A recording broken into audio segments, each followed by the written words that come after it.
Bonjour à tous, bonjour.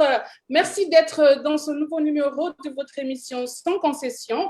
Aujourd'hui, nous recevons M. Lansana Kouyaté, ancien Premier ministre de la Guinée et président du parti PEDN. Bonjour, Monsieur le Premier ministre. Merci encore une fois d'avoir accepté notre invitation. Merci bien, madame. Je suis heureux d'être avec vous ce soir. D'accord. Alors, pour vous, ce soir, oui. Pour vous, ce soir, nous avons Abédé qui est avec nous, Abdoulaye. Oui, bonjour Lise, monsieur le Premier ministre, Kerno. Tout le plaisir est pour moi. Bonjour Abdoulaye, Kerno, merci. Alors, Kerno Souleyman, qu'on ne voit pas, je ne sais pas. Alors, Monsieur le Premier ministre, comme je vous le disais tout à l'heure, encore une fois, on vous reçoit dans notre émission Sans concession. Aujourd'hui, notre entretien tournera essentiellement autour de l'actualité, la vie politique et sociale qui a été récemment dominée par le débat autour de l'augmentation du prix du carburant à la pompe, ainsi que la fameuse tribune des 3 personnalités de l'UFDG incarcérées à la prison centrale qui se disent favorables au dialogue politique qui sera conduit, nous le savons très bien, par Fodé Bangoura, ancien tout-puissant ministre des Affaires présidentielles du temps de Lansana Conté. Alors, j'espère que vous êtes bien installé, monsieur le Premier ministre.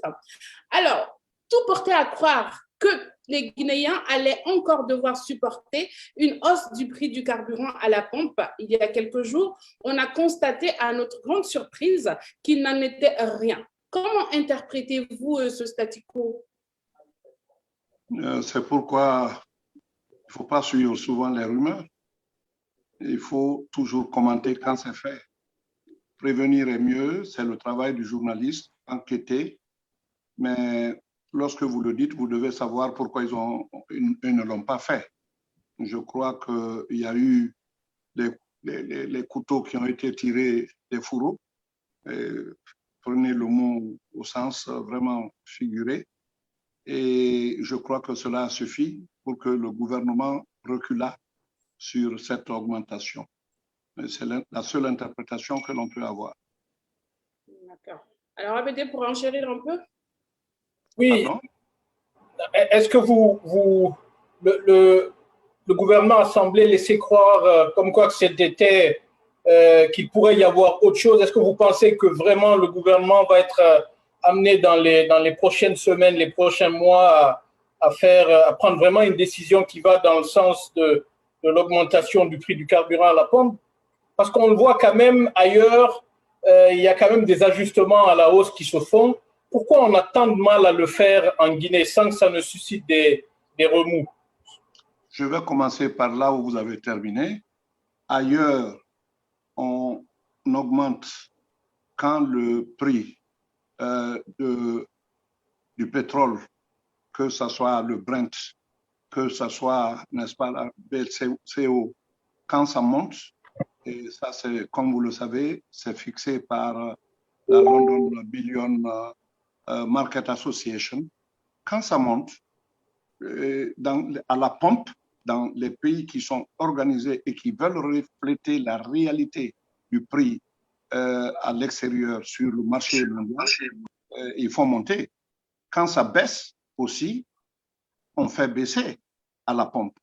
Ça, c'est la vérité des prix en fonction, n'est-ce pas, d'une matière première qui est hautement stratégique et qui ne passera pas, qui ne doit pas faire danser la sarabande,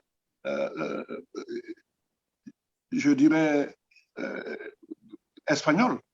Ça ne peut pas faire le yo-yo quand on sait quel est le niveau du prix. Mais le problème en Guinée, c'est que quand ça monte, l'État fait monter. Quand ça baisse, il ne fait pas baisser tout. Il garde une partie. Et après, ça remonte. Il fait remonter encore au-delà de ce que c'était. Il n'y a pas de vérité des prix. Encore que, il faut voir les taxes qui sont appliquées. Avant que le pétrole n'arrive à la pompe, l'essence n'arrive à la pompe, il y a le prix de revient qui est calculé, probablement fait partie de la donne. Ce prix, est-ce qu'il est bien maîtrisé? Je ne saurais vous le dire. Mais une chose est fondamentale, c'est de faire en sorte que les prix pratiqués soient alignés sur le cours mondial, en tenant compte bien naturellement des autres éléments du prix de revient que sont le transport, les taxes à l'interne, le transport aussi à l'interne, etc., etc. Alors, c'est tout ce qui fait une vérité de prix. Mais je crois que chez nous, on improvise. Et troisièmement, prenez les pays d'à côté. Vous verrez que l'augmentation du prix peut ne même pas être ressentie si on analyse à long terme, si on va dans la perspective de savoir quelle sera la tendance dans les jours à venir. Le pétrole est fortement influencé à la fois par le comportement des membres de l'OPEP qui ont parfois tendance à diminuer leur production ou à augmenter en faveur de leurs besoins ou en faveur de leurs intérêts, mais il est aussi influencé par des phénomènes tels que la géopolitique. Quand vous interprétez tout cela, vous pouvez appréhender des augmentations. Mais en ce moment, aller de cent en cent ou de 1 franc à 1 franc et personne ne sentira véritablement le volume qui leur tombe sur la tête.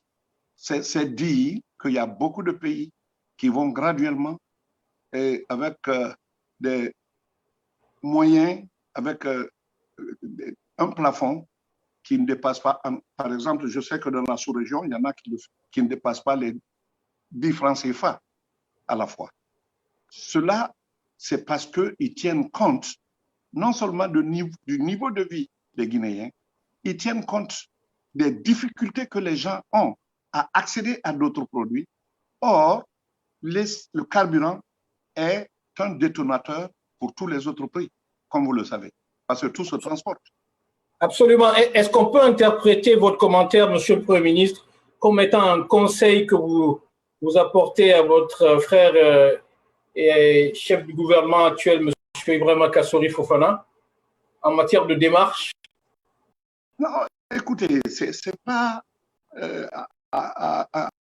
au Premier ministre, fut-il un ami, c'est pas lui. Je parle de façon générale des prix du pétrole tel que ça doit être géré par un gouvernement qui veut que ces prix soient réajustés en fonction du prix plat. Le prix plat, vous le savez, c'est lui qui détermine le prix des matières. C'est une cotation qu'on appelle plate et qui détermine tout ce qu'il y a comme prix de matières premières. Ce n'est pas seulement le pétrole, c'est l'oxyde, c'est tout ce qu'on a comme matière première. Le café, le cacao, tout part du prix plat. Quand certains pays qui n'industrialisent pas et qui veulent fixer leur prix des matières premières séparément, on croit qu'ils ont raison, mais ils n'ont pas raison parce que ça, ce sont des choses qui sont adoptées. Vous ne fixez votre prix que quand vous transformez sur place. Mais quand c'est de la matière première, demandez à Madagascar, qui est pratiquement, je dis bien pratiquement, l'unique producteur, n'est-ce pas, de vanille, demandez-leur si c'est eux qui fixent le prix de la vanille. Ils vous diront non.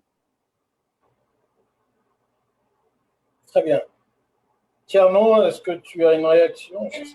Oui, justement, Monsieur le Premier ministre, en réaction à tout ce qui a été donné comme explication contraire à l'option ou aux options du gouvernement, le porte-parole du gouvernement actuel, j'ai nommé le ministre Thibou Camara, a dit que tous ces intervenants parleraient de ceux dont ils ne connaissent pas parce qu'il s'agit là des raisons, y compris des raisons d'État que les gens ne comprendraient pas. Vous qui avez géré le pays au sommet vraiment de l'État et à un moment crucial, est-ce que vous pensez qu'il y a d'autres raisons à part tout ce qui a été donné comme explication, y compris ce que vous venez de donner là?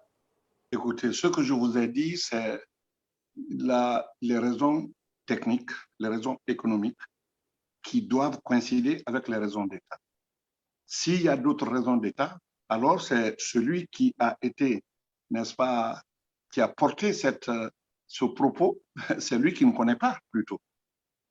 S'il y a une raison d'État qui fait qu'on fait monter le prix du pétrole, il n'a qu'à le dire. Mais tout de suite, on aura tendance à penser que c'est parce que les caisses sont vides. Et si les caisses sont vides, faut-il s'abattre sur le pétrole pour que tous les autres prix montent à la chaîne?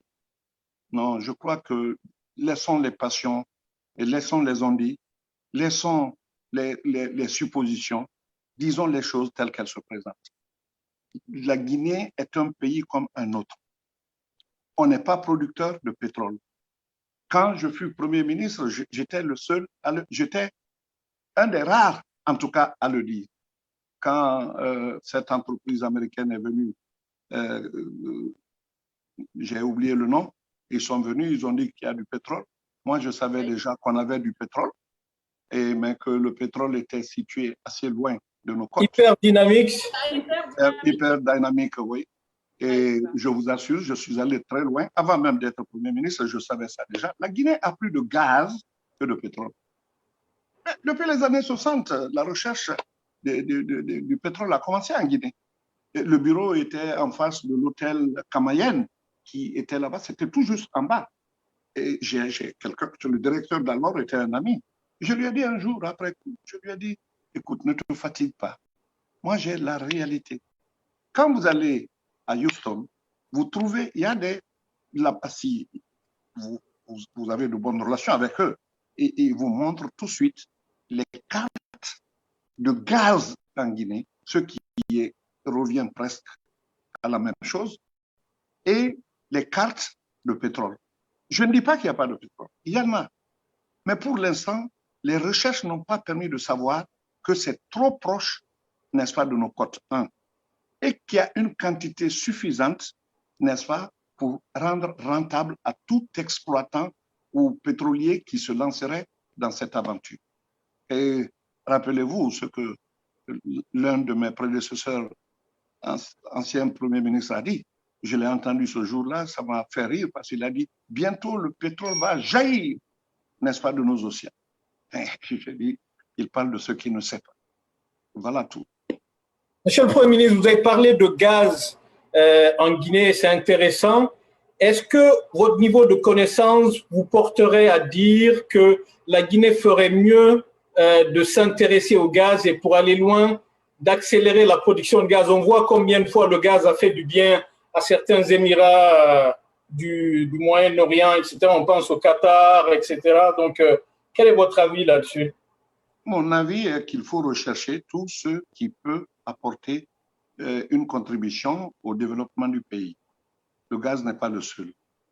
Tout ce qu'on a comme fruits, il faut les transformer sur place. La bauxite, quand on dit que le PIB a grimpé, oui, c'est possible. Mais à quoi ça nous sert? Le PIB est en rapport direct avec le niveau de vie du peuple. Si ce PIB augmente, parce que simplement, il est porté par la montée de la quantité exportée, de produite,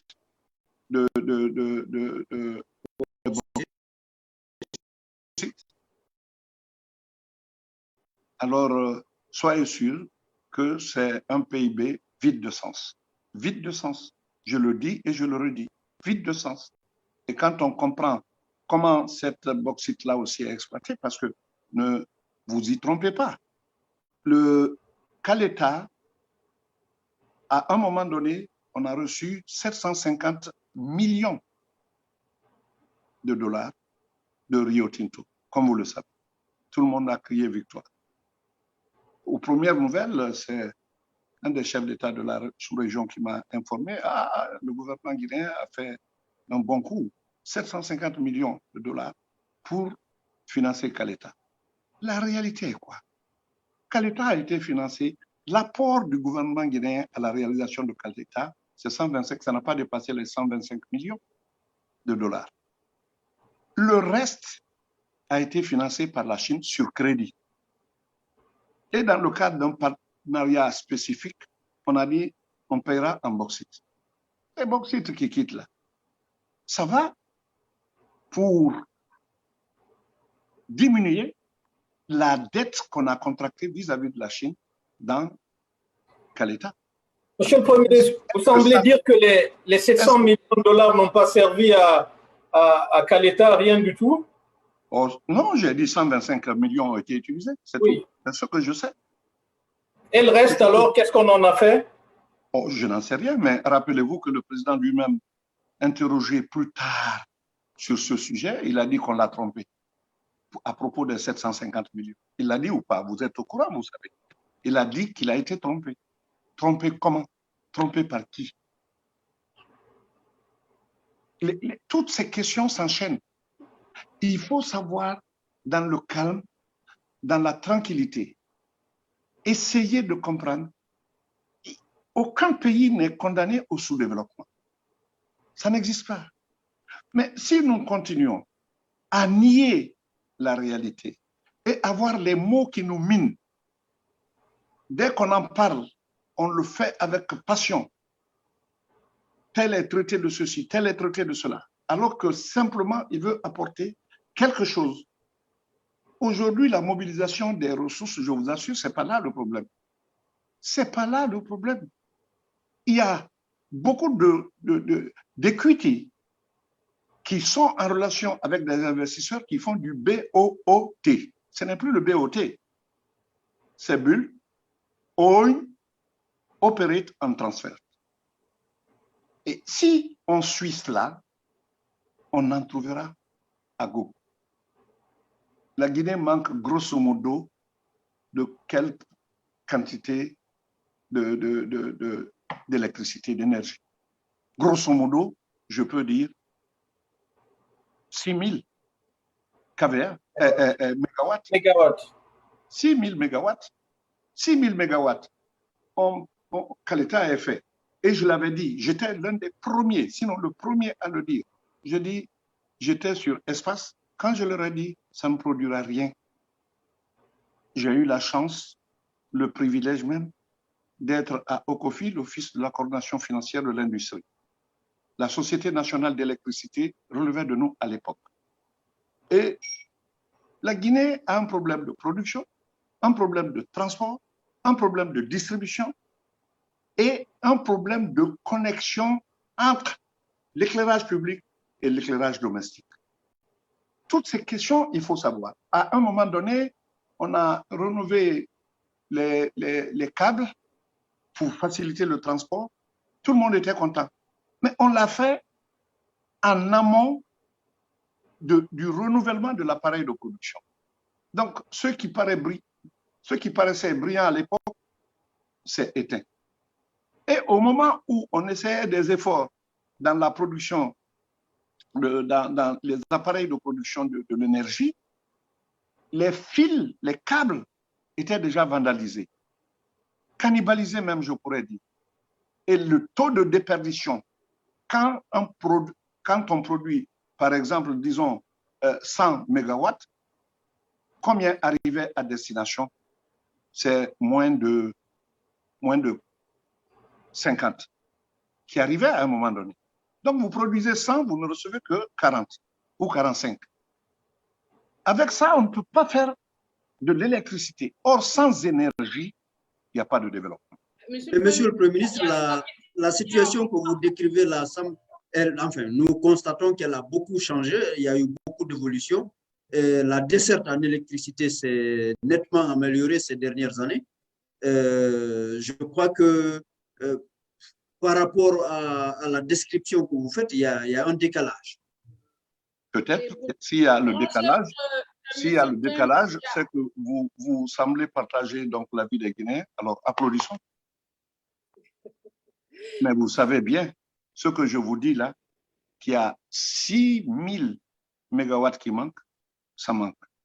Mais justement, le pays, les approvisionnements, d'abord, la Guinée est dans une situation où, à un moment donné, c'est elle qui était perçus comme pouvant vendre l'électricité aux pays voisins dans le cadre du fleuve Gambie, l'organisation du fleuve Gambie, dans le cadre même de relation avec le Mali. Mais aujourd'hui, l'effort, c'est d'amener l'électricité de Côte d'Ivoire à la Guinée. Et la Côte d'Ivoire même connaît des difficultés que vous connaissez, probablement conjoncturelles, parce que là, ce n'est pas du tout conjoncturel. Pour la Guinée, c'est structurel. C'est tout. Si vous dites que ça s'est amélioré, contentons-nous de ça. C'est ce que je crois. Les Guinéens veulent vivre de peu. Nous voulons vivre de peu. Ce peu-là ne garantit rien. Pour être content, qu'on commence et qu'on vise loin. Les pays africains, certains pays africains ont subi ça. La première université africaine, je le dis très souvent, de type occidental, c'était le Farabi College de Sierra Leone, créé en 1826 par les Anglais. On appelait en ce moment Freetown Athènes d'Afrique, parce que c'était la Grèce qui dominait l'Europe en ce moment. Mais allez à Farabi College aujourd'hui, là où l'élite des pays anglo-saxons d'Afrique, depuis le Kenya jusqu'au Zanzibar, etc., jusqu'au Nigeria, le Ghana, beaucoup de cadres ont été formés là. Allez là-bas aujourd'hui, vous allez trouver que cette université est en décrépitude. Il ne faut pas se comparer aux pays voisins. Il faut se comparer aux plus grands du monde. C'est ce que les Émirats ont fait. Ils se sont comparés aux plus grands du monde. C'est ce que les pays asiatiques, tels que la Malaisie, c'est ce qu'ils ont fait. Ils ne se contentent pas de se comparer aux pays qui sont autour d'eux, mais ils voient les plus grands. Voyons grand. Je vous le dis sans aucune passion. Pardon, voyons grand. C'est ce qui fait de la provision pour ceux qui viendront après nous. Ok, Monsieur le Premier ministre, ce sont vos mots. Parlons grand, voyons grand. Je pense que Carlos Souleymane peut-être ne faisait qu'apprécier ce qu'on a déjà. Ce n'est peut-être pas parce qu'on se contente de peu. Donc, on va quand même évoluer, Monsieur Piaté. Récemment, les charges retenues contre les détenus membres du bureau politique de l'UFDG ont été rendues publiques. Le juge d'instruction a abandonné celle de fabrication, stockage, détention d'armes légères et de guerre. Par contre, il a retenu contre les infractions atteinte aux institutions de la République, la mise à disposition à d'autrui des données de nature à porter atteinte à l'ordre public et à la sécurité publique, trouble à l'État par dévastation, participation à un mouvement insurrectionnel. Quel avis portez-vous sur cela? Écoutez, ce sont les avis judiciaires. Et si la justice se portait bien, je crois qu'on n'allait pas commencer d'abord par dire qu'ils avaient un plan de tentative de renversement ou de coup d'État. Ce sont des choses qui doivent être exprimées après que la justice ait fait son travail, n'est-ce pas, comme garant, n'est-ce pas, de nos droits. Et l'un des droits fondamentaux, c'est le droit, justement, à la justice, donc à la liberté. Si il y a des fautes, quelle que soit la faute, qu'elle soit établie par la justice et qu'elle soit prouvée, ben, je dirais bravo. Mais ce n'est pas le cas en Guinée. Vous le savez très bien. Est-ce que la séparation des pouvoirs est vraiment bien établie entre l'exécutif, le législatif et le judiciaire? Je crois que même vous qui êtes en train de m'interroger, vous savez que non. C'est tout. La Haute Cour de justice, où elle est? Si on devait penser aux institutions judiciaires, eh bien, la Haute Cour de justice serait déjà en place. Donc, vous n'avez pas confiance en la justice guinéenne, vous n'avez pas confiance à tous les efforts qui ont été faits par le gouvernement depuis un certain temps. Il y a une communication qui a été faite à cet égard dans un grand média international sur les réformes du système judiciaire, etc. Est-ce que tout ça ne porte pas à avoir un petit peu d'espoir ou ça doit nous laisser sur notre faim, Monsieur le Premier ministre? Pour certains, ça donne de l'espoir. Pour d'autres, ça les laisse sur leur faim. Pour d'autres, c'est comme si on n'avait rien fait. Comme je l'ai dit, un jour, j'étais à une... Chez vous, c'est quoi, Monsieur le Premier ministre? Pardon. Quel est votre sentiment, Monsieur le Premier ministre, là-dessus? J'étais un jour à une réunion, j'ai demandé, et ça c'était, si j'ai bonne mémoire, en 84, j'ai demandé, est-ce que tout va bien en Guinée? Une partie de la salle a dit oui, une autre a dit non. Et c'était presque à quantité égale. J'ai dit, ceux qui ont dit oui ont raison, ceux qui ont dit non ont raison. L'envie de l'homme, c'est l'amélioration de son quotidien. Il y en a qui n'espèrent qu'avoir un vélo. Quand ils ont le vélo, pour eux, tout va bien. Ils n'ont plus d'autres ambitions. Mais ceux qui ont des vélos, qui veulent avoir des motos, ceux qui ont des motos, qui veulent avoir une voiture, ceux qui ont une voiture, qui veulent avoir une maison, mais tout cela dans la propreté de la gestion de l'État, ils ne diront pas la même chose. Mon avis concernant cette amélioration de la justice, honnêtement, quand la Guinée sera un pays de droit véritable, où l'exécutif, le législatif et le judiciaire, la presse aussi d'ailleurs, si tout cela est situé avec un distinguo clair et net, mais personne n'aura à se plaindre. On ne combat pas pour rien. Pourquoi se fatiguer? Pourquoi se fatiguer à se battre sans objet de combat? Si c'est fait, oui, je vais le dire, je serai le premier à le dire, mais je ne le dis pas. Parce que je sais que ce n'est pas ça. Les Guinéens souffrent. On souffre. On souffre, n'est-ce pas, des prix sur le marché. On souffre, n'est-ce pas, de l'insécurité. On souffre. Bref, je peux continuer à citer comme ça, satiété. C'est pourquoi je dis, tout ce, il ne faut pas tromper, il faut lui dire la vérité. Ce qu'on peut faire, on le fait. Ce qu'on ne peut pas faire, quand on passera, d'autres continueront. Les modifications sont nécessaires dans notre pays parce qu'il y en a qui viennent après certains. Bon, tout ce qui a été fait de bien, ils détruisent, purement et simplement. Des exemples peuvent être cités, mais je ne veux pas aller dans tout cela. Je veux que vraiment le peuple de Guinée qui a tant souffert, il ne faut pas qu'on le trompe encore pour lui dire qu'il est arrivé au bout de ses peines. D'ailleurs, c'était une des phrases de Churchill que l'actuel chef d'État a cité. Je vous promets de la sueur et des larmes.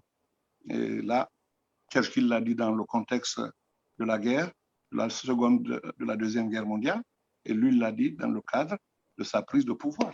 Voilà. La sueur, on en a eu. Les larmes, on en a. Monsieur le Premier ministre, vous citez bien à propos l'ancien Premier ministre du Royaume-Uni, Winston Churchill, qui a aussi dit, si ma mémoire est bonne, qu'il faut savoir exploiter à bon escient les crises. Je pense que l'histoire de la Guinée est jonchée de crises, mais est-ce qu'on a su, à plusieurs égards, exploiter à bon escient les crises? Vous êtes venu au pouvoir en tant que Premier ministre de consensus à la faveur d'une crise et votre arrivée avait été perçue comme étant vraiment un grand ouf de soulagement, il y avait une belle perspective, etc. Est-ce qu'avec le recul aujourd'hui, après plus de 10 ans, vous avez l'impression qu'on a su bien exploiter la crise de janvier-février 2007 et peut-être bien avant en 2006?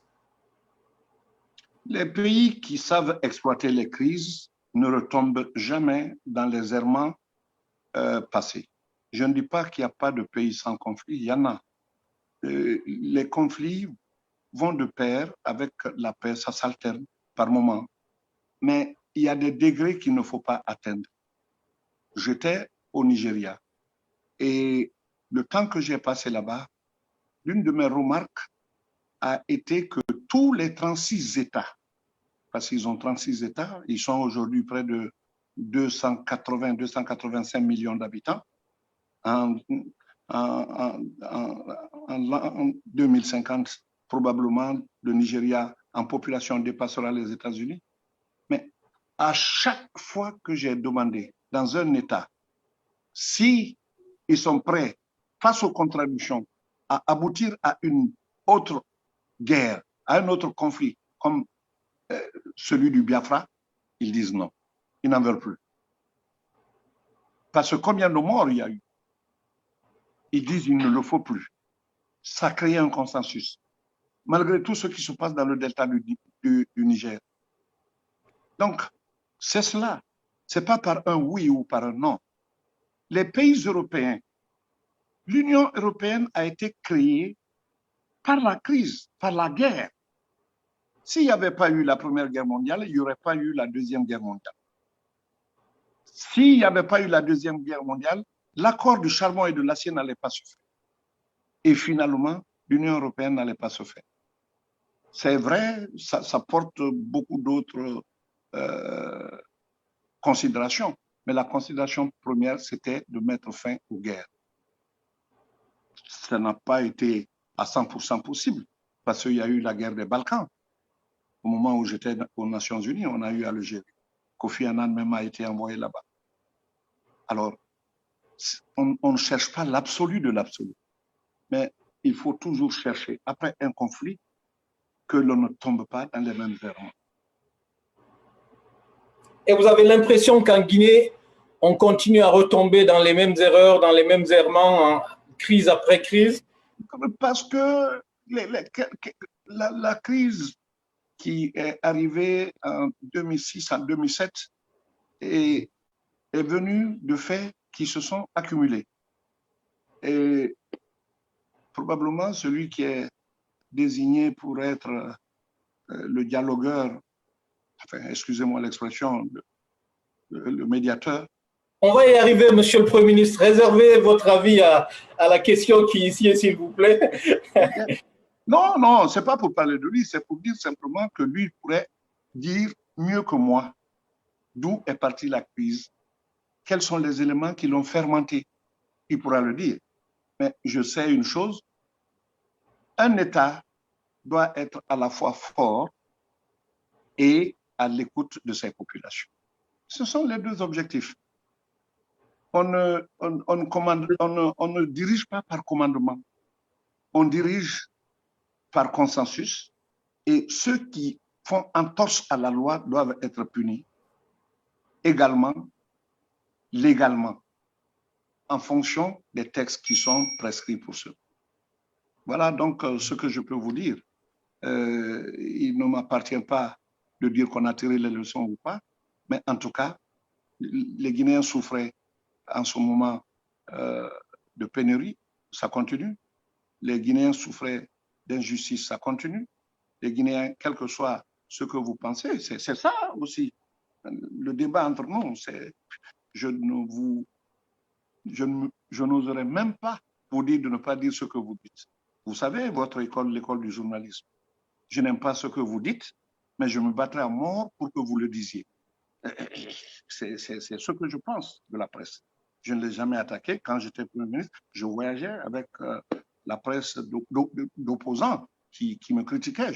Et je les mettais à l'aise dans l'avion. Je leur disais, vous n'êtes pas venus pour changer de camp. Restez dans votre camp, mais observez ce qui se passe et soyez, n'est-ce pas, professionnels, c'est tout. C'était pas, Monsieur le Premier ministre, contre moi. C'est pour pas revenir pour que vous soyez pour moi. Pardon. Pour revenir à la question judiciaire, Monsieur le Premier ministre, notamment pour ce qui est des détenus politiques ou non, selon les opinions, le changement des charges au niveau de la justice, on est passé de charges plus graves à d'autres qui le sont moins.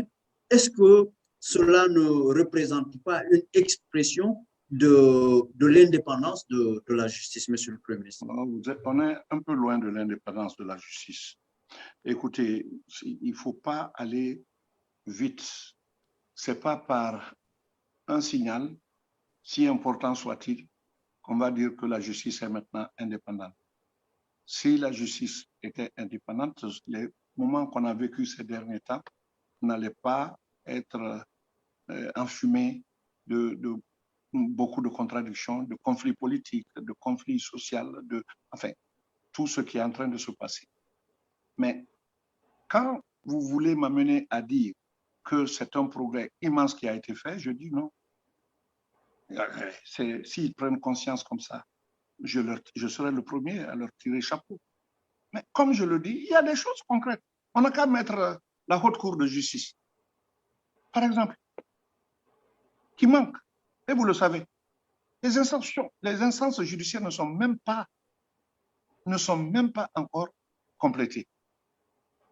On a vu comment le président de la Cour constitutionnelle, paix à son âme, Khalifa Sall, a été démis. Donc, il y a plein de choses qui se sont entassées. Pour qu'on revienne à la normale, ça serait graduel peut-être, mais il ne faut pas non plus dire, parce qu'on a retiré la première raison, n'est-ce pas, de l'arrestation pour les remplacer par d'autres. On verra comment ça va se terminer tout ça. Ne soyons pas trop pressés. Très bien, ne soyons pas trop pressés. Thierno, tu as une question supplémentaire là-dessus? Non, non, peut-être pour être complet là-dessus, alors, qu'est-ce que vous attendez de la procédure qui semble prendre un vrai départ maintenant, à partir du moment où les chefs d'accusation sont connus? Si vous qui êtes là comme juge en tant que journaliste, vous pensez que c'est le bon départ, ben, cultivez cela et participer à l'éducation du peuple.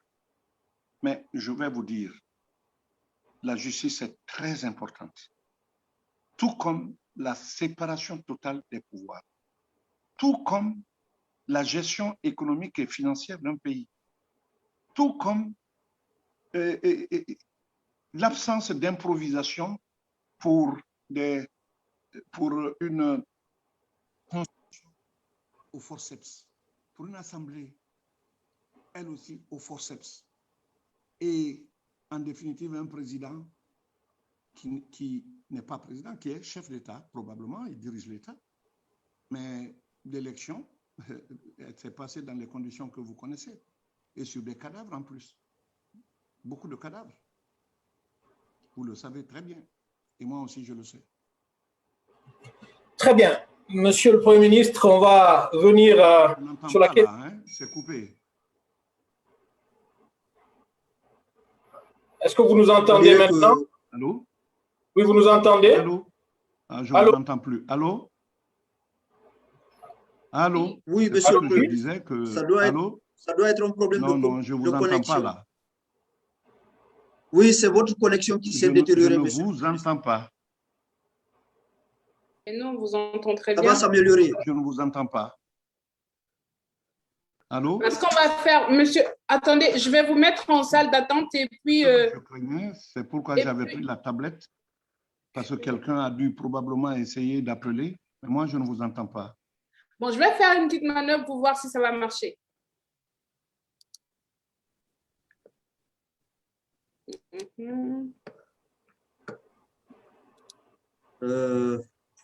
C'est sa connexion qui s'est détériorée, il s'en s'est pas rendu compte.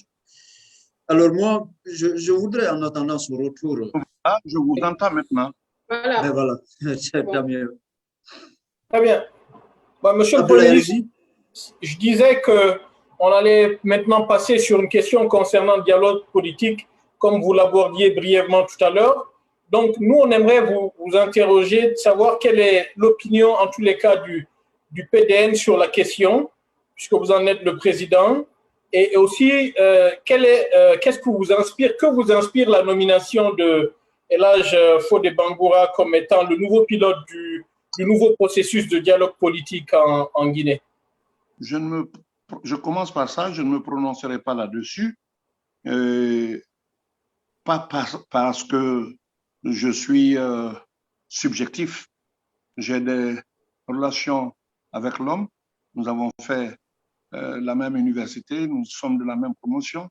Nous sommes quelque part de la même sous-préfecture, Koba, et tout cela amène des liens que je n'aimerais pas écorcher. Je ne suis pas sentimentaliste. Donc, pour les hommes, laissons ça de côté. Que m'inspire maintenant le dialogue?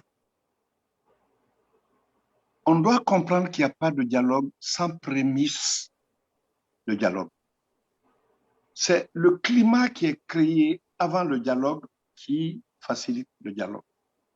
Mais il ne faut pas oublier qu'il y a un fossé de confiance entre le chef de l'État et les partis d'opposition.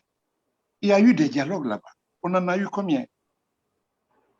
Des religieux sont venus, des premiers ministres s'y sont essayés, des ministres aussi. Moi, une fois, sous pression, j'ai dû quitter Paris ici pour aller rien que pour 24 heures pour un dialogue. Et Jean-Marie Doré était là encore dans l'opposition. On a abouti à des conclusions qui pouvaient éviter à la Guinée la situation dans laquelle elle se trouve aujourd'hui. Mais quand, après le dialogue, vous entendez dire « Ah, nous, on n'est pas engagés. Moi, je ne suis pas concerné, ce n'est pas moi qui est ici. » Alors que celui qui est là représentait le chef de l'État. Comment voulez-vous qu'on aille à des dialogues dont on sait d'avance que c'est pour peut-être avoir du temps, pour que les choses se calment et qu'on passe encore à autre chose? Je crois que la magie dont on utilise très souvent finit par s'abîmer. Est-ce qu'on doit lire par votre réaction, Monsieur le Premier ministre, que le PDN ne va pas s'inscrire dans la logique du nouveau dialogue? Non, non, non. Je l'ai dit déjà. Je l'ai dit au nom du PDN, et le PDN, le bureau exécutif national du PDN a eu aussi à le dire, ne sont pas partie prenante. On ne part pas. Parce que ça ne sert à rien. Regardez ce qu'un des dialogues que je croyais vraiment pouvoir être positif à donner. Aujourd'hui, on n'élit pas les chefs de quartier. Ça a été fait lors d'un dialogue. Hein. Qui a décidé de cela? Parce que simplement, il y a eu, je ne sais pas moi, quel genre de mouche qui a piqué, et on dit non, on n'a pas le temps pour tout ça. On n'a pas le temps. Au premier échelon de la démocratie, c'est eux les premiers, les chefs de quartier, les conseils de quartier sont les premiers à être en contact avec les populations. On dit non, celui qui gagne la mairie désigne les chefs de quartier. C'est cela le dialogue. On a eu plein de cas comme ça. Donc, ce n'est pas par envie de boycott, ce n'est pas par envie de diviser, c'est par envie de dire la vérité et que la Guinée, une fois pour toutes, tourne la page. Mais on ne tourne une page, comme le disait l'autre, qu'après l'avoir lue. Il faut lire la page. Après, on convient, tournons et on tourne. Monsieur le Premier ministre, on ne tourne une page qu'après l'avoir lue. Mais comment, encore une fois, va-t-on lire la page lorsqu'on ne va pas dans la scène où il faut la lire, cette page-là, Monsieur le Premier ministre? Parce que le risque de votre position, c'est d'apparaître comme étant un rabat-joie.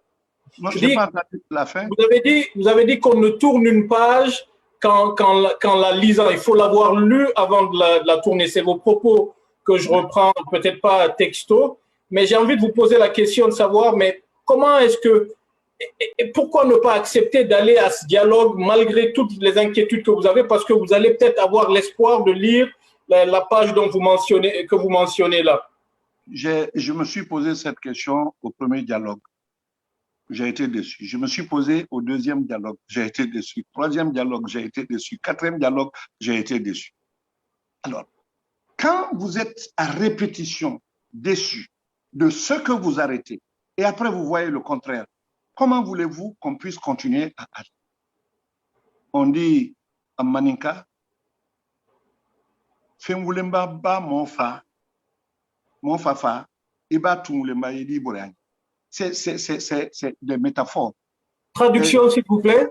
Un animal rouge qui tue votre père, quand vous voyez une termitière rouge, vous la fuyez parce que vous pensez que ça va vous tuer.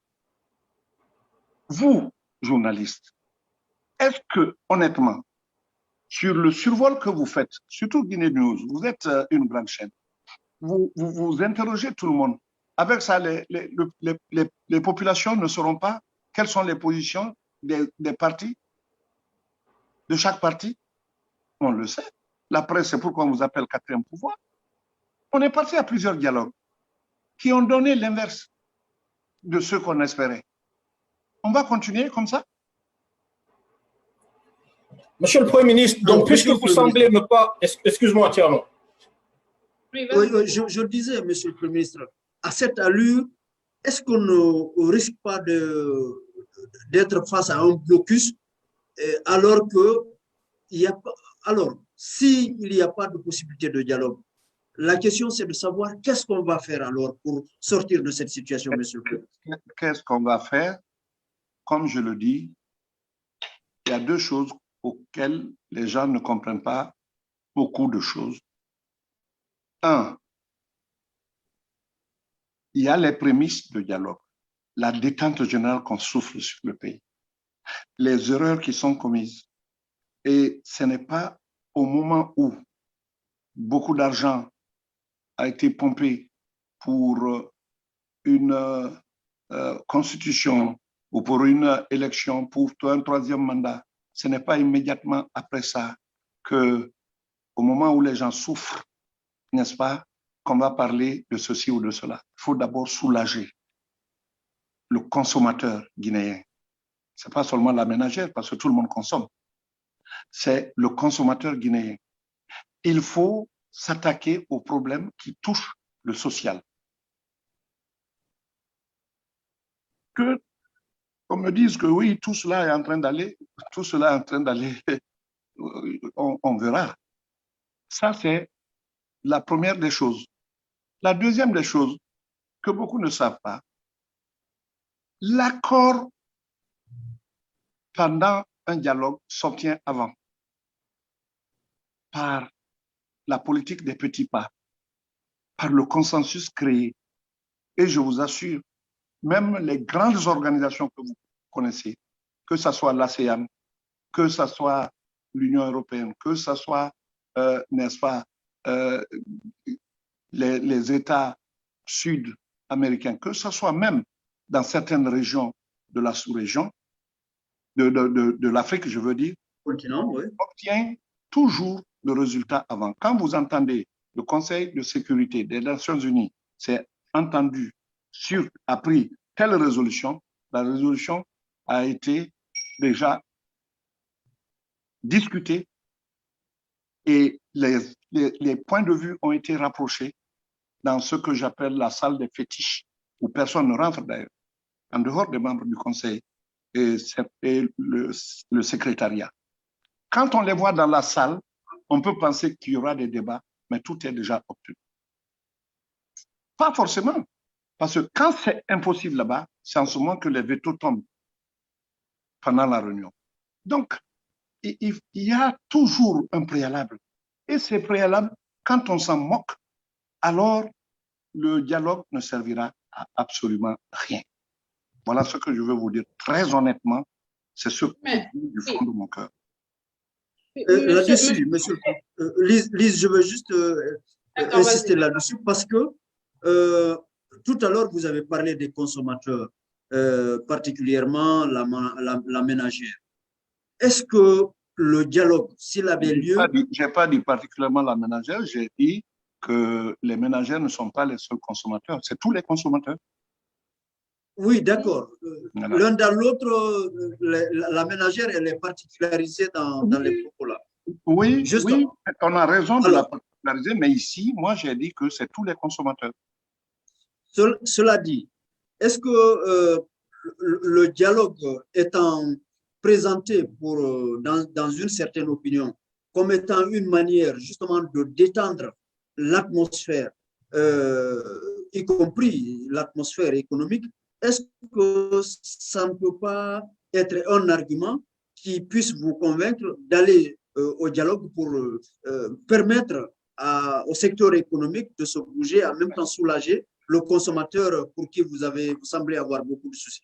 Je vous ai dit, j'ai déjà répondu à cette question. Je dis, je me suis laissé abuser 1 fois, 2 fois, 3 fois, 4 fois. Pourquoi vous voulez que j'essaye la 5e fois? Pour moi, les indicateurs ne sont pas là encore. Parce que quand il doit y avoir la paix, on ne retient pas des gens en leur interdisant de sortir. Alors qu'ils ne sont pas jugés. Ils ne sont pas sous le coup d'une inculpation. Je ne veux pas me focaliser sur des sujets spécifiques. Mais le président de l'UFR est sorti après combien de temps? Il y a même des gens qui partaient aux élections invités par soit l'Union africaine, soit la CEDEAO, notamment les élections, la dernière élection présidentielle au Niger. Ils ont été bloqués à l'aéroport. Bloqués. Vous ne sortez pas. Et quand vous demandez aux autorités de l'aéroport, ils disent « Ah non, nous ne savons pas ». Ils ne savent rien. C'est ce qu'ils disent. Avant de ressortir tout ça, c'est par des signes comme ça qu'on sent qu'un pays d'abord est un pays libre. S'il y a des gens qui fautent, tout le monde est contre la corruption en Guinée. Il faut la combattre en punissant, en arrêtant, pour que ça cesse. Il n'y a pas de petite corruption. On arrête des gens là-bas pour le vol de 10 000, 20 000. Ceux qui volent des milliards sont là. On ne les arrête pas. Vous comprenez, j'ai déjà répondu à cette question. 1 fois, c'est bon. 2 fois, c'est bon. 3 fois, c'est moyen. 4 fois, c'est trop. C'est tout. 4 fois, c'est trop, Monsieur le Premier ministre, vous le dites, mais il y a un dicton australien que je vais me permettre de citer qui stipule que dans un match de boxe, il y a 9 rounds. Vous avez participé à 5 rounds de dialogue, Monsieur le Premier ministre. Il en reste 4. Ne pensez-vous pas qu'il serait intéressant pour vous de vider les 4 prochains rounds pour espérer vraiment tourner la tendance vers ce que vous souhaitez de la Guinée, vers votre vision de la Guinée, vers la concrétisation de ce que vous avez comme vision? Et dans l'intérêt supérieur de la nation. Je ne connais pas la performance des boxeurs australiens. Peut-être que s'il y a 9 rounds et qu'ils cessent et qu'ils disent il faut qu'on aille jusqu'au 9e round, c'est qu'ils ne sont pas KO. Alors, mais quand on est KO au 4e round, c'est qu'il n'y a plus de 5e, il n'y a plus de 6e, il n'y a plus de 7e, il n'y a plus de 8e, il n'y a plus de 9e. Okay. Je demande quelque chose de simple. Créons les conditions propices pour que le dialogue ait un résultat et pour que fermer le fossé de méfiance, je dirais même de manque total de confiance, se referme. Mais faut-il croire? Pourquoi on a attendu tant de temps? Pourquoi il y a eu tant d'échecs au dialogue? Pourquoi? Chaque fois qu'il y a eu des solutions, des décisions, la décision, ça reste pendu quelque part. La particularité de ce dialogue-ci, Monsieur le Premier ministre, en tout cas tel qu'il est annoncé, c'est qu'il s'agit d'un cadre permanent où les choses peuvent se discuter de façon discontinue avec peut-être. Mais est-ce que vous avez peut-être oublié qu'il y avait ce cadre-là qui existait déjà? Il y avait le comité permanent de dialogue qui a existé sur les mêmes bases qu'aujourd'hui. On croyait à l'époque. Le PDN participait à ce cadre, à ce comité permanent de dialogue. Mais qu'est-ce que ça a donné? Pourquoi on a créé un 2e comité aujourd'hui? C'est parce que les autres ont échoué. Monsieur le Premier ministre, si je peux me permettre rapidement sur la question, vous êtes un homme d'expérience, vous avez été Premier ministre de la République, vous avez été un grand diplomate à l'ONU, vous avez représenté la Guinée, notamment dans certains pays. Vous avez décrit un peu comment la grande diplomatie se pratique au quotidien. J'ai envie de vous dire, Monsieur le Premier ministre, compte tenu de la volonté que vous avez de voir la Guinée aller de l'avant, compte tenu de la vision que vous avez, la volonté que vous avez de la voir se concrétiser, quelles actions est-ce que vous êtes en mesure de prendre pour faire en sorte que ces préalables au dialogue puissent être faits pour qu'on aille quand même au dialogue? Parce que le risque de la position, ce serait de dire que vous êtes rabat-joie et que vous pratiquez la politique de la chaise vide. D'accord? Donc, c'est ce qui serait intéressant peut-être de partager avec nous aujourd'hui dans le cadre de cet échange. Vous savez, parfois, je ne veux pas trop montrer que parfois, les dialogues ou les conférences de paix qui se passent même après des conflits calment de façon définitive les conflits. La première guerre, 14-18, à Versailles, ici, il y avait un accord sur les décisions à prendre. Mais il y avait des humiliés là-dedans. Et sans cela, sans l'accord de Versailles, il n'y aurait pas eu de Deuxième Guerre mondiale. Ça, je peux vous le dire. Ou bien lisez dans les livres, vous saurez. Donc, l'objectif n'est pas d'aller au dialogue. L'objectif, c'est de trouver, par quelque truchement que ce soit, que le pays soit en paix, que le pays soit un pays de justice, que ce pays soit un pays où le stress n'envahit pas la vie des gens. Aujourd'hui, du point de vue santé, vous avez des millions de Guinéens qui sont malades sans le savoir. Et toujours, c'est les mêmes choses. Tel est mort aujourd'hui. Crise cardiaque. La mort, c'est Dieu, on le dit. Mais Dieu nous a dit aussi de défendre notre vie. Quand on ne peut pas se soigner, ce sont des problèmes qui sont des problèmes exigeants. Donc, quand je vous vois tous aujourd'hui, je ne sais pas moi, parler de dialogue, vous serez un jour déçus. Vous risquez d'être un jour déçus. Parce qu'il n'y a jamais de continuité, parce que chaque décision qui se prend est foulée aux pieds quelque temps après. Voilà le mal, un des mots guinéens.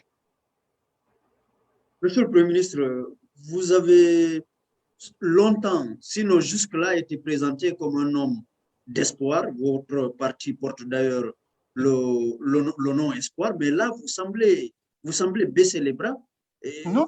On ne comprend pas. Vous semblez abandonner. Je ne baisse pas les bras. Je n'abandonnerai pas. Je n'abdiquerai pas des responsabilités que les militants du PDN, n'est-ce pas, ont portées sur moi. Rien de tout cela. Mais malgré tous ces qualificatifs que vous venez de donner, il faut aller avec l'ambition d'aboutir à un résultat qui serait maintenu dans la bonne direction et qui serait surveillé par quiconque même viendra après ce gouvernement. Qu'on veille là-dessus, qu'il y ait une sorte de temple où on peut consulter ce qui a été fait, ce qui a été dit. Si on déraille un peu, qu'on revienne là-dessus. N'est-ce pas mieux de revenir au dialogue? C'est impossible ça? Est-ce que c'est impossible ça? C'est pas impossible.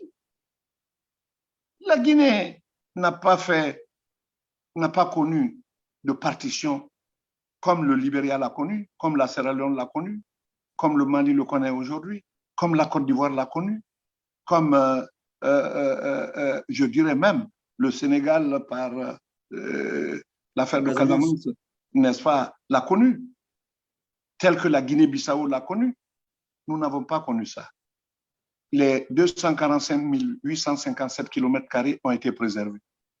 Mais est-ce que cette paix-là est une paix ou c'est une absence de guerre? La paix, c'est un concept global qui rime non seulement avec l'absence de guerre, mais qui rime aussi avec la quiétude. Le mépris que les Guinéens ont d'ailleurs les uns vis-à-vis des autres, tout cela doit être recousu. On doit créer une nation guinéenne, une vraie nation guinéenne, mais ne pas rester dans nos logorées pour dire la Guinée est ceci, la Guinée, on est un peuple, on est un grand, on est ceci, on est cela. Non, nous sommes tous des mortels. L'ego de l'homme l'a perdu. Dans L'ego les mois et années à l'ego venir, de l'homme l'a perdu, monsieur le Premier ministre. C'est profond ce que vous venez de dire. pardon? L'ego de l'homme l'a perdu. Je veux dire, moi, ça retient, c'est profond ce que vous venez de dire. Oui.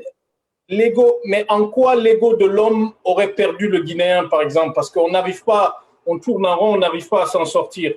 Parce qu'il y en a qui pensent que leur chemin est lumineux et que leur vérité est unique et qui tombent dans la pensée unique et qui font qu'ils ne voient aucune autre alternative.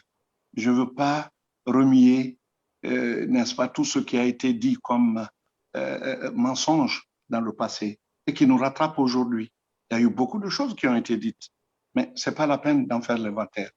Lorsqu'un président de la République s'amuse à dire dans quelques mois, il n'y aura plus d'opposants. Il est venu au nom de la démocratie. Il était opposant. Il en a souffert. Mais qu'il vienne et qu'il dise dans quelque temps, il n'y aura plus d'opposants, ça veut dire quoi? Ça veut dire quoi? On peut continuer à citer comme ça, mais je suis un homme de paix parce que je ne ferai jamais face à une situation d'incitation des Guinéens à la haine, ni à la lutte, ni au combat.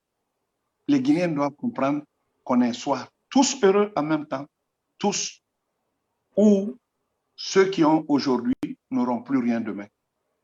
On vit dans l'illusion, n'est-ce pas, d'avoir acquis. Non, c'est illusoire.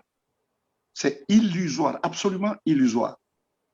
Prenez les grands hommes de cette terre, mais si je cite leur début, que ce soit d'Alexandre le Grand, même à Philippe de Macédoine, pour venir, n'est-ce pas, au Napoléon, et à tous ceux qui ont pensé qu'ils ont fait des œuvres immortelles, on en parle aujourd'hui, mais quand vous suivez le débat ici, vous voyez ceux qui critiquent tous ces hommes.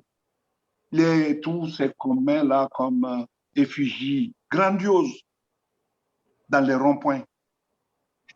On en a cassé beaucoup après. Qui pouvait penser que ça allait arriver en Irak?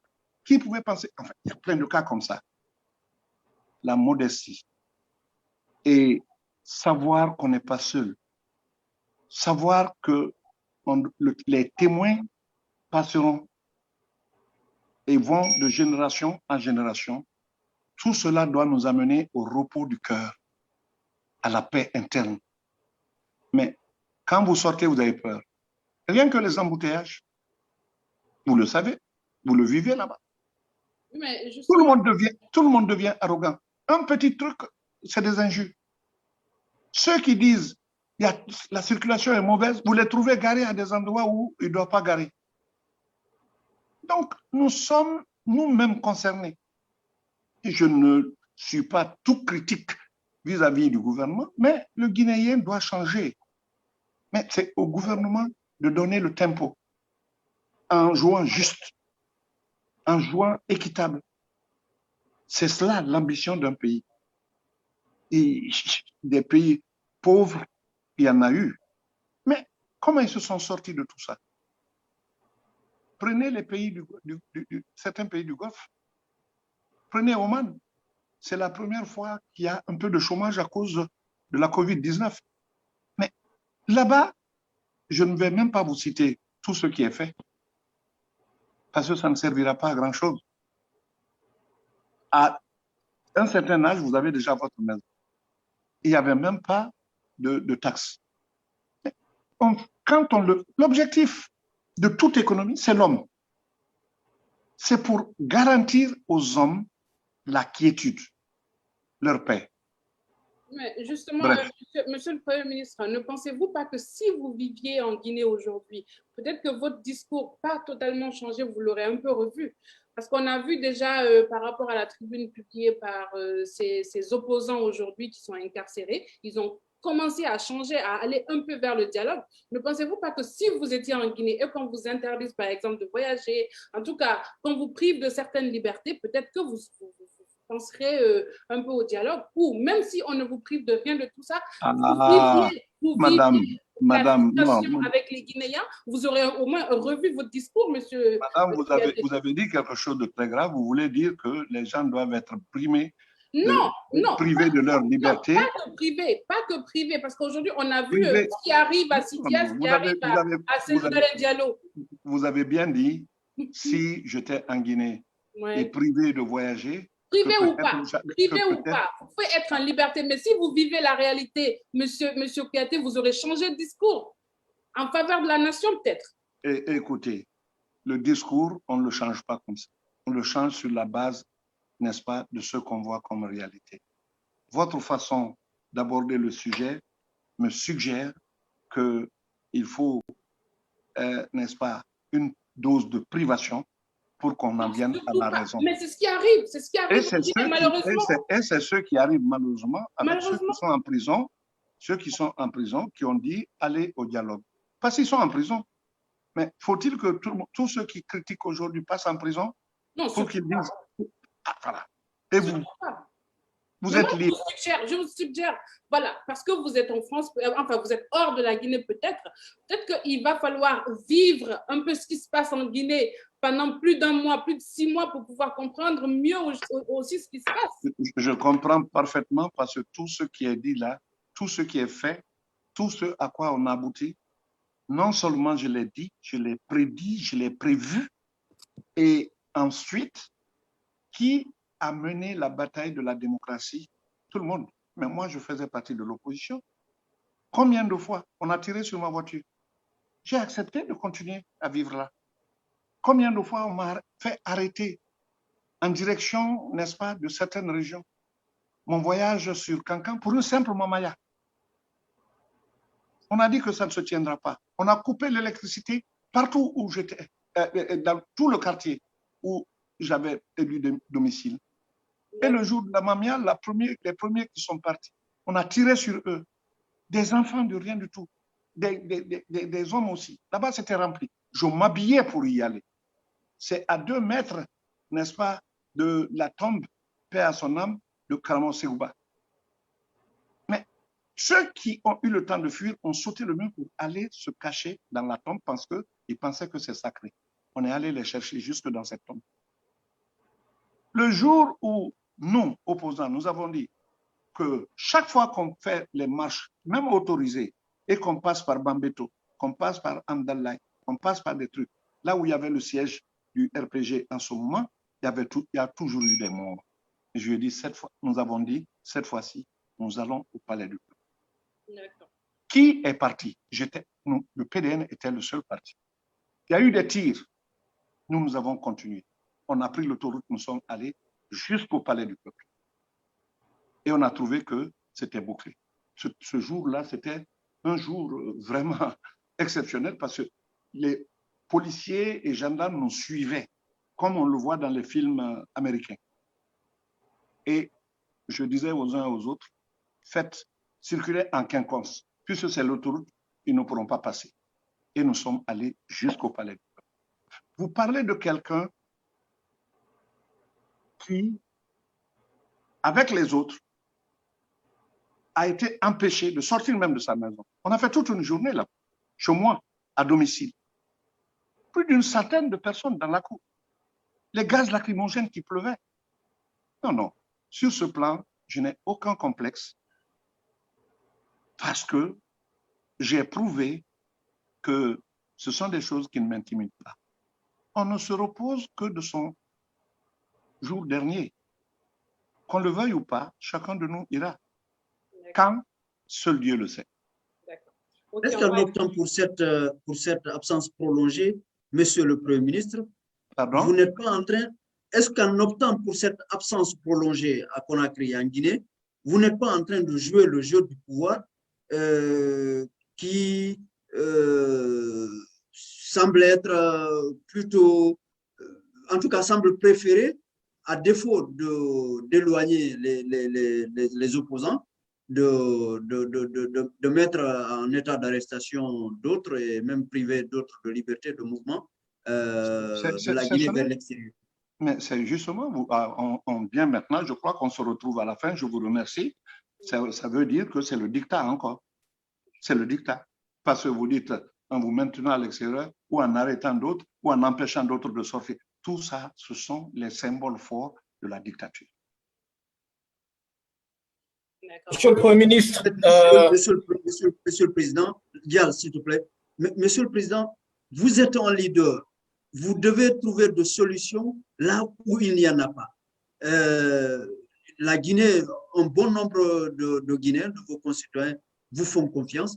Alors, c'est quoi votre solution pour que la Guinée sorte de ce bourbier, Monsieur le Président? C'était ma question.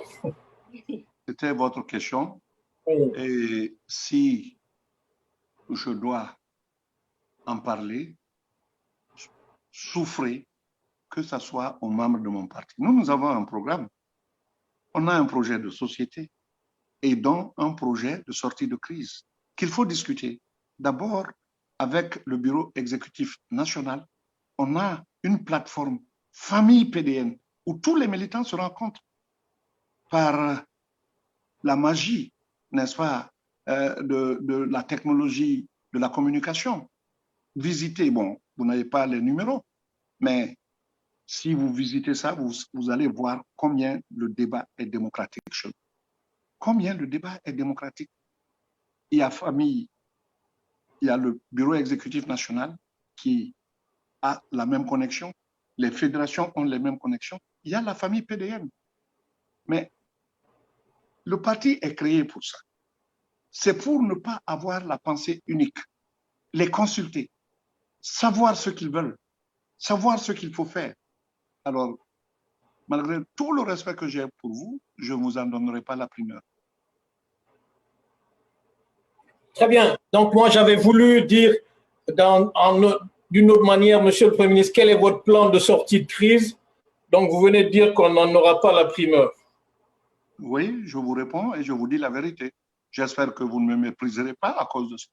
Ah non, mais surtout pas. Absolument pas, vraiment. Surtout pas. Bon. On respecte vos droits, Monsieur le Premier ministre. Bon, je vous respecte aussi. Soyez sûr, malgré le verbe haut, mais soyez sûr que je suis un homme de paix. Je vous assure, je suis un homme de paix. Honnêtement, et je l'ai prouvé à des gens qui pensaient que je n'allais jamais pouvoir coopérer avec eux. Mais je leur ai dit la vérité à des moments donnés durs. Mais j'ai dit, on le dit, on en prend conscience et on passe. C'est cela un peuple. C'est cela une nation. Les autres nations ont été, des nations se sont forgées par même la force. La France d'aujourd'hui, il y avait le patois, il y avait les langues qu'on appelait le patois, ça se parlait partout. Il a fallu une ordonnance royale pour créer la langue française, l'imposer à tous, en faire une langue d'administration. Mais je viens loin, je vais loin, même si je suis en France. Et prenez l'Éthiopie. En Éthiopie, ils ont une langue nationale, l'amharique, qui est parlée par les Oromos, qui sont les plus nombreux, qui est parlée par tous. Ils parlent la même langue et une des plus belles langues, en tout cas pour moi. Ils écrivent la langue, ils parlent la langue, leur hymne, même dans les avions. Avant de parler anglais, de donner les spécificités du vol, on commence d'abord par l'amharique. Et c'est là que j'ai d'ailleurs retenu des mots qui me plaisaient à entendre, à écouter. Pourquoi nous allons, face à des sujets comme ça, continuer chacun dans son petit coin à cultiver et faire la promotion de sa langue? Tout ça est superfétatoire. Les langues qu'on appelait le patois ont été abandonnées. Il y en a qui parlent encore. On ne les brime pas pour ça. Mais la langue officielle, c'est le français. C'est le français. Et tout le monde s'accorde là-dessus. Le mythe d'un pays se crée au travers de tout ce qui est fait pour les amener à un consensus. Mais la Guinée, c'est toujours des disputes, toujours des disputes, toujours des disputes. Et celui qui vient ne veut pas partir. Premier Première République, Deuxième République, Troisième, Quatrième République. C'est du n'importe quoi. En quoi il y a une différence entre la République du président Conté et la République de maintenant? En quoi? L'un a lancé la démocratie. Qu'elle ait été biaisée ou pas, je ne discute pas de cela. L'autre en a profité pour venir comme président de la République. Quels que soient les débats autour de ça aussi, je ne veux pas me mettre dans ça. Mais c'est la même République. Fondamentalement, il y a deux républiques. La première, qui était une république de parti unique, de parti État. Ça, c'est totalement différent de ce qu'on vit avec le multipartisme, même si c'est un multipartisme qui a beaucoup à faire encore. Mais pourquoi on va aller jusqu'à 4 républiques? Les républiques qui sont suivies ici, en France, jusqu'à la 5e République, ont des raisons. Mais je ne veux pas rentrer dans tout cela aujourd'hui parce que ça ne sert pas grand monde. Mais je dis simplement que même passer d'une république à une autre, d'ailleurs, il y a des États qui ne le font pas. Les États-Unis, c'est une république, mais il n'y a pas deux.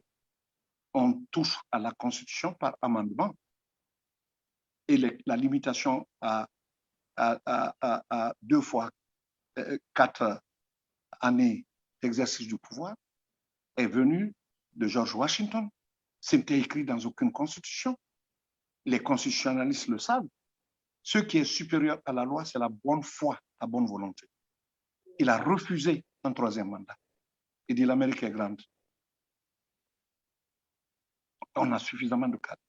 Et depuis, et ça c'était vers le 19e siècle, on est au 21e, la décision en faire un amendement de la Constitution et mettre que le mandat est limité à 8 ans maximum, c'est en 1961. Après quelques siècles, parce qu'on est un peu pris par le temps. Après quelques siècles, je vous libère, madame, je suis heureux. On va continuer, on n'a pas encore terminé parce que nous avons un peu, voilà. Vous dites qu'on n'est pris par le temps, et si on n'est pris par le temps, arrêtons. Vous avez votre programme. Non, on y va parce qu'il y a d'autres questions aussi que les internautes, ils sont là, ils aimeraient vraiment qu'on en parle. Justement, comme on parle du PEDN, et on va vous poser la question de savoir quelles sont les perspectives de votre parti dans les mois et les années à venir en Guinée. Vous ne m'entendrez pas dire que c'est de mauvaises perspectives. Je sais ce qui se passe au fond, à l'intérieur du pays, à Conakry même. Je sais ce que pensent les gens. Je sais que la rigueur dans la pensée, la constance dans cette pensée et être, n'est-ce pas, si permanent dans ce que nous faisons et qui n'est pas caché à nos militants et les consulter tout le temps, parce qu'ils sont consultés. Quand on a décidé de ne pas aller aux élections présidentielles, législatives ou voter pour la Constitution, ils ont été consultés. J'ai dit, il y en a qui, quand ils ont peut-être su que la majorité allait dire non, ils ont voulu changer, j'ai dit hors de question. Personne ne change plus. Puisque tout le monde, on a posé la question à tout le monde, ceux de l'intérieur comme ceux de l'extérieur. Au moins une centaine de bureaux de conseil fédéraux. Et chacun s'est prononcé librement. Il y en a qui ont dit carrément qu'il faut aller. Ça, je le reconnais. Mais c'est la majorité qui l'a emporté. Et c'est vers cette majorité que nous sommes partis. Donc, quand on est conscient de ça, on devient forcément optimiste pour son parti. Parce que pour moi, je l'ai dit depuis le premier jour, pourquoi les partis ne survivent pas à leur créateur en Guinée? Prenons tous les partis, pas seulement en Guinée. Le cas du Mali est là aussi. L'Union soudanaise RDA, de Modibo Keïta. Après lui, le dernier que j'ai trouvé, c'était, comment il s'appelle, l'écrivain Kouyaté, Bandian Kouyaté, Seydou Bandian Kouyaté. Et il était pratiquement le dernier militant de l'Union soudanaise RDA. Et après, Moussa Traoré est venu. Il a créé l'UDPM. Il a été évincé du pouvoir, l'UDPM est mort. Et ensuite, Konaré est venu et il a créé l'ADM. Oui, je crois que c'est l'ADM. Il a créé avec les Soumaïla, avec même l'ancien président qui vient de quitter. Bon, bref, mais Konaré n'est même pas mort. Il est allé à l'Union africaine et l'UDPM, n'est-ce pas, a disparu. En Côte d'Ivoire, il n'y avait pas deux partis. Il y avait un seul et le seul parti qui a été créé pour le combattre, c'était le FPI, le Front populaire ivoirien. C'était le seul parti qui a été créé. Tous les autres là sont des démembrements du PDCI-RDA. Le RDR, l'UFDR, l'UFDG, l'UFR, pardon, je dis l'UFDG. Enfin, bref, toute la panoplie de partis qui s'est créé sont venus de la décomposition après le président Oufouet du PDCI-RDA. C'est le reste qui se maintient là. On partira dans d'autres pays africains, on verra la même chose. Moi, j'ai dit, si mon parti doit être comme ça, ce n'est pas la peine que je fasse de la politique. Il n'y a que l'Afrique du Sud. C'est le plus vieux parti d'Afrique. L'Afrique du Sud fait absolument bande à part pour ça. Parce que le président, ça ne va plus, tu es dénoncé et tu es mis en cause et tu quittes. On traduit les présidents devant les cours. C'est cela la démocratie. Donc j'ai dit, je ne veux pas être propriétaire. Ils ont répondu à toutes ces questions, chacun a dit son mot. J'ai dit, hey, c'est simplement parce que chaque premier président est propriétaire de son parti. Quand il quitte, le parti est foutu. Et c'est la même chose qui prévaut en Guinée. Moi, je ne veux pas tomber dans ça. Je souhaite ardemment que ce parti me survive et qu'il continue son combat, qui est un combat de centre démocratique. Et nous appartenons d'ailleurs à l'international des centristes démocrates. Alors, moi, M. Katé, par rapport à votre adresse de Nouvel An, vos vœux de Nouvel An que vous avez adressés à la nation guinéenne, vous avez soulevé la question sur l'eau. Je vous cite, vous avez dit, s'il doit y avoir une guerre mondiale, ça sera autour de l'eau. Il ne faut pas se tromper là-dessus. Donc, quels sont les enjeux pour la Guinée que la nature n'a pas du tout lésé en matière d'eau? Si demain, l'eau devrait être, comme on le dit aujourd'hui, l'or bleu, si l'eau doit être demain une ressource rare et source de conflit, quelle sera la place de la Guinée, château d'eau de l'Afrique de l'Ouest? 1. Il faut draguer nos fleuves et nos rivières. 2. Des rivières ou des marigots même ont disparu. Je le sais, j'ai fait toute la Guinée. Je vais vous faire l'honneur, enfin, ou me faire l'honneur de vous envoyer un poème, parce que à mes heures perdues, je fais de la poésie. Ça me fera plaisir. Pardon? Ça nous fera plaisir de vous lire. Je passais par Komoni à Kouroussa. Là où, en saison sèche, je dis bien saison sèche, 6 mois sans pluie, on s'arrêtait sur le pont pour plonger dans ce fleuve qui donne sur le Doliba, le fleuve Niger, sans aucun risque de toucher le fond. Quand j'ai reçu le guide de la révolution libyenne à Kourémalé, et nous sommes venus à Sigiri, Kankan, Kouroussa. Il était heureux, on était en saison des pluies, mais moi j'étais malheureux. Il a vu le fleuve, il dit, mais vous avez l'eau. Je n'ai pas voulu répondre. Après, il a dit une deuxième fois, j'ai dit, Monsieur le Président, on est à la saison des pluies. Quand j'étais plus jeune que ça, on ne pouvait pas voir du sable encore dehors. Nos lits sont remplis. Il faut élaguer. Nous appartenons à l'autorité du bassin du Niger. Demandez à M. Seydou Diallo, ancien ministre du contrôle économique et financier, la mission dont je l'ai chargée à Washington, je crois, où tous les patrons de l'ABN devaient être là pour demander, pour leur dire ceci. Si la Guinée perd le Niger, vous allez tous en souffrir parce que la source du Niger, c'est la Guinée. C'est grâce à la Guinée que ça passe dans chacun de vos pays. Et l'autorité du bassin du Niger a été créée pour nous tous. Si vous ne nous aidez pas à lever des fonds pour draguer et que le fleuve devienne normal, non seulement par le phénomène du sable, mais par les éboulements, la Guinée et vous-même, vous en pâtiront tous. Et ce que je dis est exact.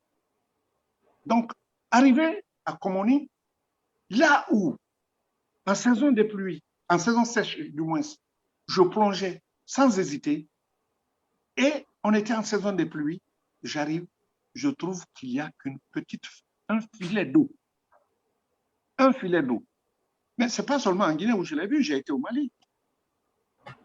Et quand je suis allé, je crois que c'est à Tombouctou, j'ai vu un ancien lit du Niger. Les gens ont commencé à construire là-dessus. Parce que l'eau trouve une autre voie, mais qui peut ne pas être la bonne. Et j'ai vécu la tension quasi éternelle entre l'Éthiopie et l'Égypte à cause de l'eau du Nil. La même tension entre le Soudan et l'Égypte à cause du Nil. Tout ce qui se passe là, la guerre de l'Intifada a commencé par une question d'eau. Entre Israël et la Palestine, je veux parler des temps modernes, je ne veux pas aller, n'est-ce pas, jusqu'aux anciens Romains, mais je parle là de ce que représente l'eau.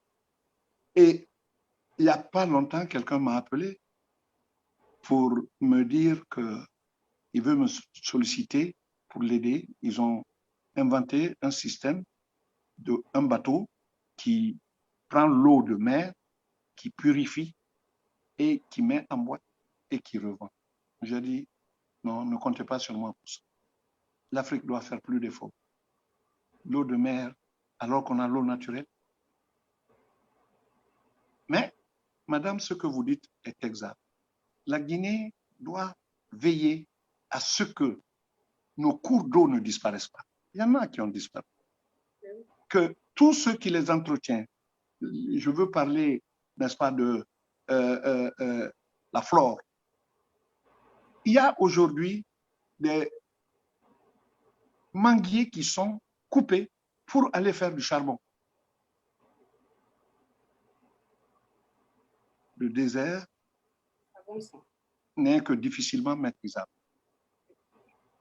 Est-ce que vous savez que chaque année, selon les scientifiques, l'Amérique du Sud s'éloigne de l'Afrique de l'Ouest? Parce qu'il n'y avait pas deux continents, il y avait un seul. C'était un bloc. La Terre était monolithique. La Terre était monolithique.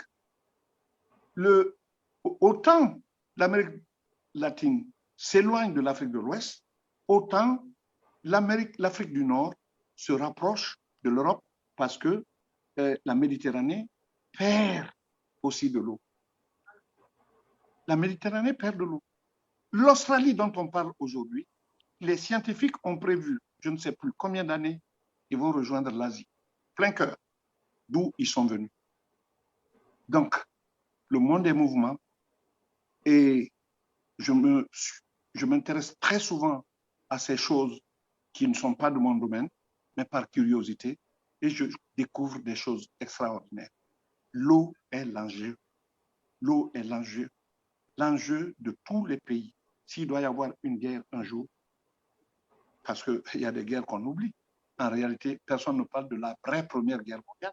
C'était aux États-Unis qui a opposé la Grande-Bretagne, le royaume d'Angleterre au royaume de France. Mais tous les pays européens ont été impliqués. Tous les pays. C'est une guerre qui a duré 7 ans. Alors que la Première Guerre, qui est classée par les historiens comme Première Guerre, n'a duré que de 14 à 18. Mais c'est la guerre qu'on appelle la guerre de 7 ans.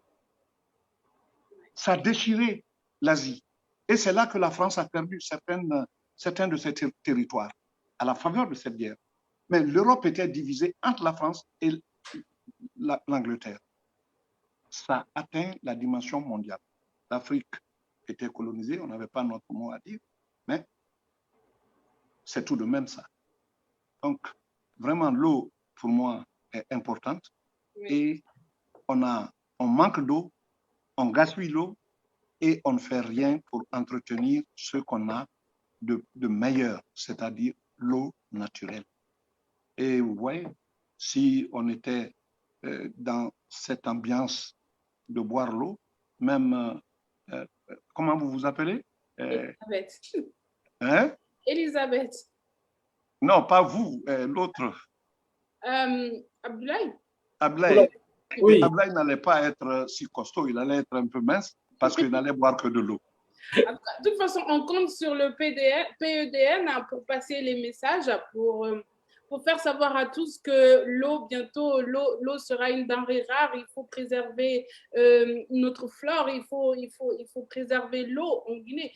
Peut-être bien que la Guinée sera la destination de toutes les convoitises, si on arrive à préserver déjà ce qu'on a, parce que les autres, ils en perdent. Oui, les autres vont perdre, mais quand on a une richesse, la richesse et la faiblesse ne se conjuguent pas.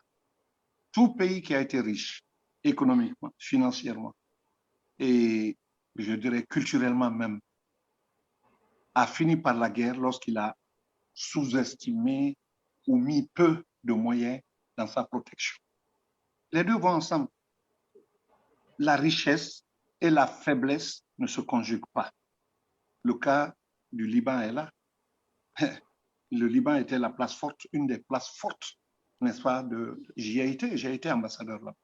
Une place forte, une place financière forte, une place culturelle forte du Moyen-Orient. Mais la guerre est venue parce que pratiquement chaque famille avait son armée, quasiment. Et voilà à quoi le Liban a abouti. Et même aujourd'hui, dans une situation lamentable. Voilà la vérité. Ce que vous dites est vrai, mais dans ces conditions, quand on préserve l'eau, ou qu'on préserve quelque chose, en tout cas que les autres n'ont pas, alors pensons à avoir, n'est-ce pas, les moyens de notre défense pour que cela n'arrive pas. Et aujourd'hui, la technologie est facile hein, Oui, pour pouvoir s'auto-protéger. Cette technologie est facile. C'est surtout important de le savoir et de le faire savoir. Oui, absolument. Et je vous remercie pour tout ce que vous ferez pour ça. D'accord. En tout Et cas, je vous offre même le droit d'auteur. super. En tout cas, on attend notre recueil de poésie, hein, Monsieur Kouyaté. Non, pas le recueil. Je ne vous avouerai pas tout ce que je mets sur table, mais sur l'eau. Il n'y a pas de souci. Ça, je vous promets, vous m'envoyez un email, je vais vous envoyer ça. Voilà. Sinon, j'écris à mes heures perdues, j'en ai déjà un jour, ça sera publié. Mais je vous envoie, le titre, c'est Komoni. Il n'y a pas de souci. En tout cas, c'est bien noté, hein, Monsieur Kouyaté, futur président de la Guinée.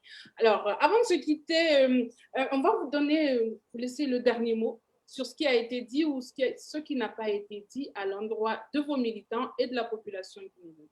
Je salue mes militants, je salue tous nos organes, depuis les sections jusqu'aux fédérations, jusqu'au bureau exécutif national. Et je salue tous les militants, ceux qui croient au PDN, ceux qui croient à la justesse de notre combat. Et ils savent que je ne les trahirai pas. Je ne trahirai pas le peuple de Guinée. Je crois que nous sommes une nation qui peut inspirer d'autres. Nous sommes une nation qui peut entraîner d'autres. On a la chance d'avoir des capacités intellectuelles. Les jeunes poussent, ils naissent. Et ils n'ont aucune raison de courir pour venir en Europe. Je vous le dis. Mais la raison fondamentale est que s'il n'y a rien à faire chez eux, ils seront tentés par cette aventure. Mais il y a aussi leur faute. Parce qu'il y en a qui sont ici, qui font des travaux qu'ils ne feront pas chez eux. Qui ne feront pas chez eux. La différence, c'est quoi? C'est que quand tu fais ici, au moins tu peux vivre décemment avec. Mais les factures pleuvent. Mais en Guinée, pourquoi il y a des sauts métiers, c'est parce qu'il y a la petitesse, n'est-ce pas, des moyens qui sont mis en place pour rémunérer cela. Prenez un exemple. La façon de servir est très, très, très importante. Il y avait, pour ceux qui l'ont connu, un policier devant le palais du peuple qui faisait traverser les enfants. Élégant. Il s'habillait lui-même. Il portait les gants. Il était vraiment classe. Les chauffeurs, quand ils arrivaient dans les deux sens, il les arrêtait. Il fait passer les enfants avec une élégance rare. À 100 mètres, il y avait un autre policier qui régulait la situation devant, je crois, c'est le rond-point du camp Samori. Celui qui était là-bas, mal fichu, mal habillé, dégueulasse. Personne ne le regardait, mais on ne pouvait pas passer devant le palais du peuple, avant le palais du peuple, sans s'arrêter un peu, ne serait-ce qu'un peu pour voir ce monsieur. Le jour où un chauffard l'a tué, ça a été un deuil presque national. Les ambassades, les étrangers, tout le monde s'est mobilisé. C'est ça le travail bien fait. Donner la rue à nettoyer à 2 personnes, celui qui nettoie en chantant de bonne humeur sera beaucoup plus remarqué que celui qui est là, l'air renfrogné. Vous me suivez? Oui, on vous suit. Oui, nous vous suivons. L'air renfrogné qui ne sourit pas, qui montre qu'il est presque obligé à le faire, et tout le monde le laissera pour compte. Celui qui le fait de bonne humeur, il aura la récompense parce que les autres feront attention à lui. Et c'est comme ça qu'on réussit dans la vie. Voilà ce que je veux dire. Je vous remercie très sincèrement de m'avoir accordé ce temps. Et si par quelques écarts de langage, j'ai pu heurter certains d'entre vous, je présente humblement mes excuses en vous disant que, bon, le débat est ainsi fait. Il faut soutenir fort ce qu'on exprime et ce n'est que ce que j'ai fait. Demain, j'aurais oublié que je vous ai fait du tort. De toute façon, c'est de notre devoir de vous donner la parole. Hein. La Guinée ne se développera pas sans vous et sans nous. Donc, voilà. En tout cas, c'était pour nous aussi un réel plaisir de vous recevoir à nouveau dans Sans Concession. Hein. Voilà, une invitation qui ne sera pas non plus la dernière. Hein. La porte de Guinée News vous est toujours ouverte. Quand vous